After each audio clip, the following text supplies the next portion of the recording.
Hello, എല്ലാവർക്കും വീഡിയോയിലേക്ക് സ്വാഗതം. ഇന്ന് ജൂൺ 5 പരിസ്ഥിതി ദിനം. എന്റെ ജീവിതത്തിൽ ഒരിക്കലും മറക്കാൻ പറ്റാത്ത ഒരു ദിവസമാണ് ജൂൺ 5. എന്താണെന്നറിയോ? എന്റെ 1-ാം ക്ലാസ് പഠിച്ച ദിവസം, പട്ടി കടിച്ച ദിവസമാണ് കേട്ടോ ഈ ജൂൺ 5. ജീവിതത്തിൽ ഞാൻ മറക്കാത്ത ഏക ഒരു ദിവസം കൂടിയാണ് ഈ ജൂൺ 5 എന്ന് പറയുന്നത്. അന്നത്തെ കാലത്ത് നമ്മൾ ഇന്ന് ഡോഗിന്റെ മരുന്ന് അവൈലബിൾ ആയിട്ടുള്ള എങ്ങുമില്ല. ഇവിടെ നമ്മുടെയൊക്കെ നാട്ടിൽ കൊല്ലത്ത് ഏറ്റവും കൂടുതൽ കിട്ടുന്നതെന്ന് വെച്ചാൽ അടൂരായിരുന്നു. അടൂർ ആശുപത്രിയിലായിരുന്നു അന്ന് മരുന്ന് കിട്ടുന്നത്. അത് 10 ഇഞ്ചക്ഷനാണ് ടോട്ടലി ഉള്ളത്. നമ്മുടെ ഈ കയ്യിലും പിന്നെ ബാക്കിയുള്ള ഈണ് ഭാഗത്തൊക്കെ ആയിരുന്നു അന്നത്തെ കാലത്ത് ഇഞ്ചക്ഷൻ എടുത്തോണ്ടിരുന്നത്. പിന്നെ അതിനു മുമ്പൊക്കെ ആയിരുന്നു ഈ പുക്കിളിനൊക്കെ ഇഞ്ചക്ഷൻ എടുത്തോണ്ടിരുന്നത്. പക്ഷെ എന്റെ സമയമൊക്കെ എത്തിയപ്പോഴത്തേക്ക് കൈക്കും പിന്നെ ഈണ് ഭാഗത്തൊക്കെ ആയിരുന്നു ഇഞ്ചക്ഷൻ ഉള്ളത്.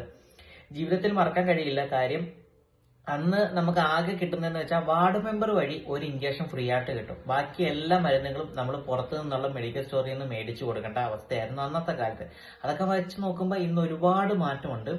ഇന്ന് ടോട്ടലി ഒരു 4 ഇഞ്ചക്ഷൻ എടുത്താൽ മതി. അതിന് പകരം പിന്നെ ആശുപത്രികളിലെല്ലാം ഫ്രീ ആയിട്ടുള്ള ഇഞ്ചക്ഷനുകളുണ്ട്, സിറിഞ്ചുകളുണ്ട്, എല്ലാം ഉണ്ട്. പക്ഷെ അന്നെല്ലാം ഇതെല്ലാം നമ്മൾ മേടിച്ച് തന്നെ കൊടുക്കണമായിരുന്നു.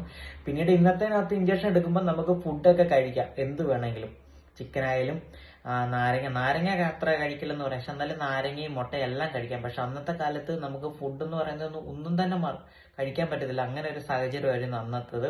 പിന്നീട് മറക്കാതിരിക്കാനുള്ള വേറൊരു ദിവസം എന്ന് വെച്ചാൽ അന്ന് LDF സർക്കാരിന്റെ ഹർത്താലായിരുന്നു കേട്ടോ. അന്ന് LDFന്റെ ഹർത്താലായിരുന്നു കേരളം മൊത്തം. പിന്നീട് ഇവിടെ ആകെയുള്ള ഒരു ആനവണ്ടിയായിരുന്നു, ഒരു കുഞ്ഞൊരു ആനവണ്ടിയുണ്ട് KSRTC. അത് മാത്രമായിരുന്നു ഞങ്ങളുടെ ഈ റോഡിലൂടെ ആ ബസ് മാത്രമാണ് അടൂർ വന്നത്. വേറെ ഒരു ബസ്സും അങ്ങനെ ഇല്ല. അത് വന്നാൽ വന്ന് അന്നത്തെ കാലത്തൊക്കെ KSRTC വന്ന് കുഞ്ഞുനാളത്തൊക്കെ യാത്രയൊക്കെ ചെയ്തിട്ടുള്ള ആനവണ്ടി എന്ന് പറയുന്ന വേറെ ഒരു വെള്ളയും ചുവപ്പും ഉള്ള വേറെ ഒരു കുഞ്ഞു രീതിയിലുള്ള വണ്ടി ഉണ്ടായിരുന്നു, ചെറിയ വണ്ടികൾ. അതായിരുന്നു അന്നത്തെ കാലത്ത്. അത് വന്നാ അല്ലെങ്കിൽ പിന്നെ നമ്മൾ ഇറങ്ങി പോകണം. അതൊക്കെയായിരുന്നു ജീവിതത്തിൽ മറക്കാൻ പറ്റാത്ത ദിവസങ്ങളായിരുന്നു. ഇതേപോലെ നിങ്ങളുടെയൊക്കെ ജീവിതത്തിൽ മറക്കാൻ പറ്റാത്ത ദിവസങ്ങളാണെങ്കിൽ ഒന്ന് പറയുക കേട്ടോ, ഒന്ന് ഷെയർ ചെയ്യുക.